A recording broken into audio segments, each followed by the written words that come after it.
Hey guys, today I'm going to be reviewing the KreO Transformers Micro Changers.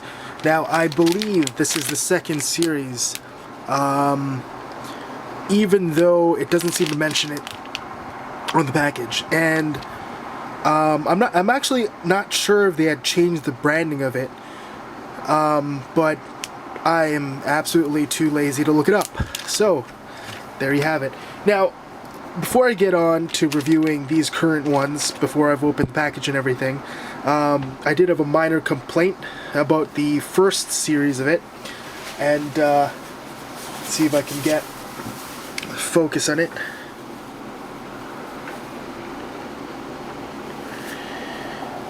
Now, as you can see, there is some joint damage over here, and this existed on almost every Transformer blind package that I bought. And I suppose this explains a little bit why LEGO decided to make just a spinning joint rather than a rotating joint, because you know, the plastic was probably just too thin, and you know, the way they're making action figures nowadays, they're using cheaper and cheaper plastics, so and so this kind of joint damage would happen quite a bit. Which is, this is a different one. They all kind of have that weakness there. The good thing about it, though, is that KreO was extremely forgiving in terms of their quality control. Well, their return policy, I should say, in regard to the quality control. And when I had sent pictures of the joint damage and, you know, hopefully asked whether or not the parts could be replaced, they did it after I sent in the parts. I believe the excuse was that way they can check it and you know, I guess send it up. But you know, ultimately I'm sure it's because they wanted proof that it was actually their fault, not mine, just trying to pry apart my toys. Anyway, so moving ahead. Bought 3 blind bags of this, and if you've listened to my reviews previously regarding blind bags, you also know that excuse me, certain sets have a special code emblazoned on the package. Let's get some focus in there. And on this particular one, in this particular set, it's on the upper right hand corner of the back, and it's this little number 50 here. So this would mean that whatever is packaged inside is coded number 50. I did not look up what any of these codes meant. I just know that each code denotes a different toy, so I just made sure to pick a different number for each one. Now, obviously, the bad part about that would be it opens itself up for cheating the system, where everybody just gets the exact figure that they want, sort of defeating the purpose of a blind bag. But I mean, I guess in some cases, if you're willing to not pay attention to what the numbers mean and you just want to kind of pick a couple and make sure that you're not getting any doubles, this would be a good system for that. So I got the numbers 48, 50, and 51. So why don't we start with the lowest number first, number 48. So let's see what the package here says. Build KreO figure or vehicle. Now, they don't actually transform, so I'm not sure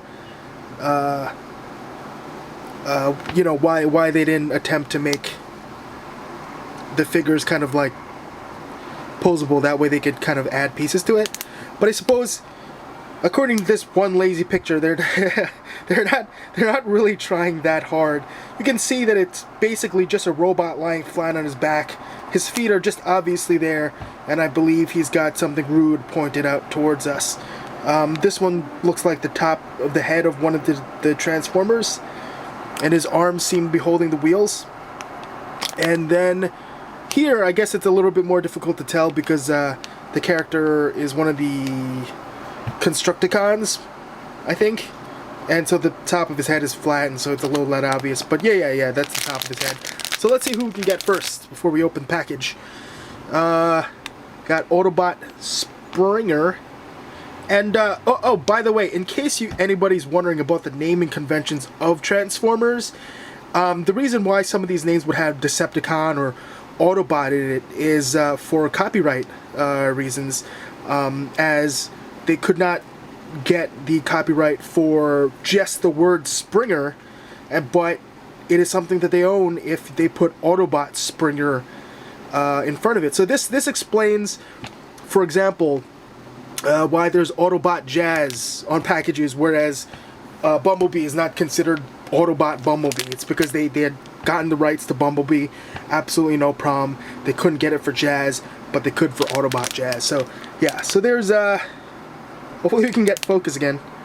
There's Autobot Springer. We got Inferno here, Quick Slinger, Rampage, and Insecticon. I thought they had names, but I guess they just went with the generic, kind of the main pincer bug one. There's Singe, Decepticon Hook, Warpath, Dirge. Hope I get that guy. I love me some airplanes. We've got Blastoff, Decepticon Bludgeon, and Arachnid. So let's see. Let's go do this. Open a package. I don't know who this is. Oh, I got Decepticon Hook in 48. 48. So this was 48, and it was listed in order. We'll find out. 49, 50, then 51. So if the number convention makes sense and goes in ascending order, then these two should be the two I get, Dirge and Blastoff. I've already ruined my surprise this early in the game. So the package looks like this. There is an instruction sheet that comes with it. Look at that. Go. Vehicle build. Not interested in the vehicle. I really don't care. Gonna build this guy according to the specs for his robot mode. So yeah. All right.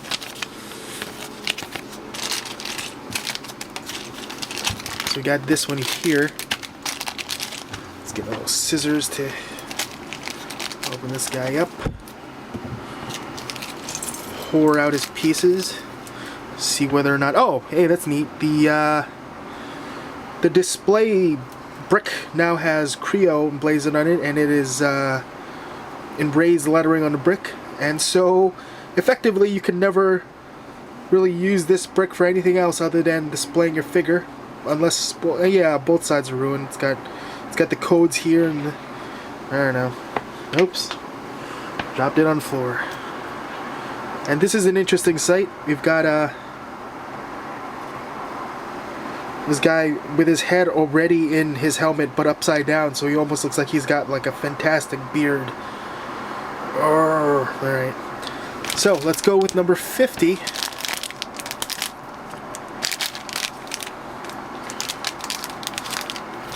Let's see, we're right here. No! Wow, okay. Cool. So, each package will be a surprise for me. Number 50 was Arachnid.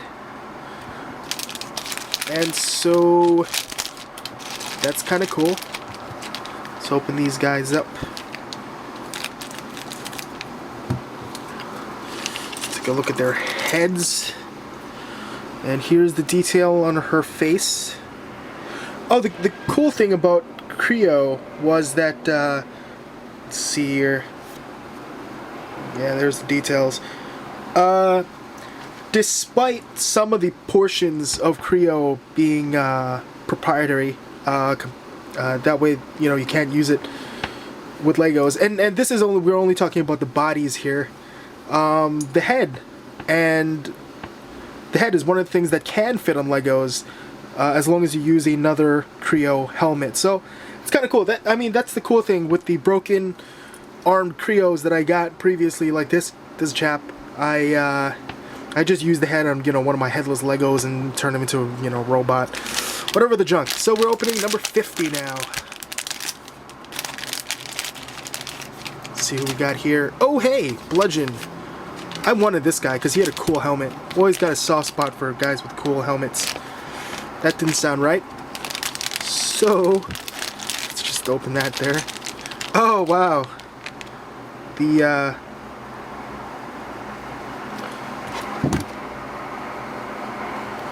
It's got a pretty awesome face there. It's cool.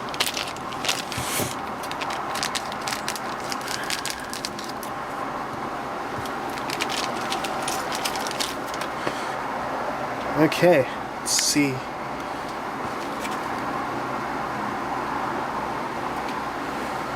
There. Well, you know, there's no point in watching me build Legos, so why don't we go with a jump cut? Alright, well, I can tell you that, you know, unfortunately it seems like quality control didn't change too much, and as much as I like the way a lot of these figures look, I'm not entirely sure if they're functional to play with, because they seem kind of delicate for a set where you're kind of more meant to play with it than you are to display it, if that makes any sense. For example, I mean, like an action figure looks absolutely fine on a desk in a silly pose, and you can repose it every month or so, or every week, or every day, and just kind of have fun with it. But these Legos, you know, you kind of feel like you build, you know, if you were a child, you build bases for it, you kind of have imaginary battles, you put guns in and out of its hands, kind of like move it around, because you know visually these things just aren't that I mean, and it's a function of the toy, they're simplistic. So let's go over this guy, whom I've already forgotten the name of. So Hook, he's the hooker. So speaking once again about the quality control issues, unfortunately, let's see if we can get a zoom in on this here, or a focus rather. Yeah, there is some plastic degradation already, and I'm afraid that if I move his arm too much, what's gonna happen to the other hands on the other KreOs that I bought in the past is that there'll be a split right up here, and this hand would no longer fit in there. And I mean, if you're especially tenacious, what you can probably do is put some super glue in there and then just have a hand that no longer moves. But you know, I've heard at forums that KreO was supposed to be working on this. I guess they didn't try really all that hard, and maybe didn't consider remolding just these arms that they're going to be reusing over and over again to no longer allow kind of like a pivot and rather just a swivel. So let's take this off its base and talk a little bit about it. Comes with a neat gun. Comes with a kind of daft looking hook that, you know, I mean, you expect it to be there, but it kind of looks, it's really not that awesome. So we're just gonna take this off because, ooh, you know what? You know, here's another thing. Legos, when you join them at the waist, there are two prongs, and this one only has one to allow for waist movement. Unfortunately, just a simple act of waist movement seems to disengage these guys, and it's not uncommon to just break the guy apart. Now, I'm not pulling, you know, I'm not pulling with this. There's no need to. I'm just going to do a twist motion, and you can see how it kind of separates there, which is, you know, it's pretty stupid. Something that Lego figured out, I guess, years back, and which is why Legos is pretty much like the gold standards for building toys. But here's something that actually kind of really pisses me off, and you'll notice that this guy is the average green, or whatever that you expect him to be. But there's quite a lot of detail that's covered up by a stupid, god damn it, by this little vest here, I would say. And look at that. Oh great, yeah, good time to unfocus there. Yeah, I mean, look at this detail. It's pretty awesome. And they cover it up with something that's just a flat green. I don't know. I don't know, KreO. I don't know what you're thinking. Yeah, so, you know, if you like Transformers, you know, what can you do?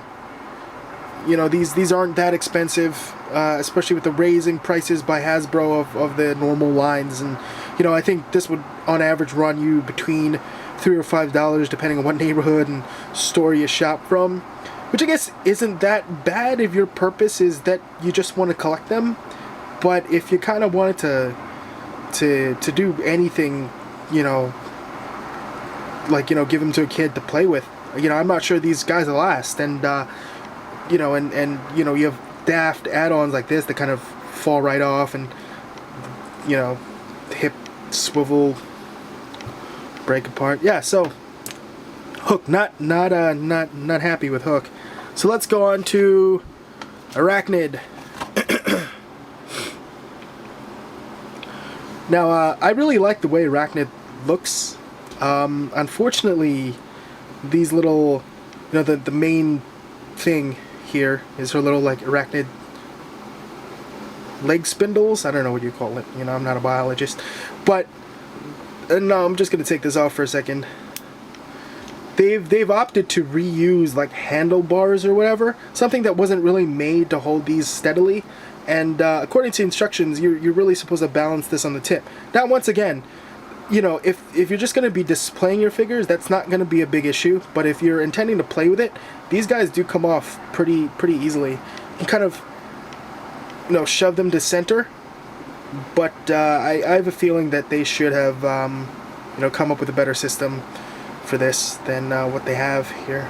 Would that fit like that? Nah. Anyway, yeah, I mean, and the way these things move about when you're playing with them, having them right on the tip, you know, just asking for, you know, it constantly to come apart. Now, these gun mounts that are on her arm, also, they kind of wiggle around loosely, so they're not, yeah. This one, interestingly enough, did not show any signs of plastic weaknesses, but I also don't want to push my luck. Yeah, these gun mounts are really just kind of annoying. The face is pretty cool, and the helmet's just even more awesome than that. Unfortunately, we got this problem again, along with the issue of all the details being obscured by this, you know, kind of daft vest. Once again, the details in that is pretty awesome, and you hide it with the vest. Oh, and another cool thing about the vest is they fit Legos perfectly. So if you want to make a series of army men wearing well, flak jackets or something, you can do that.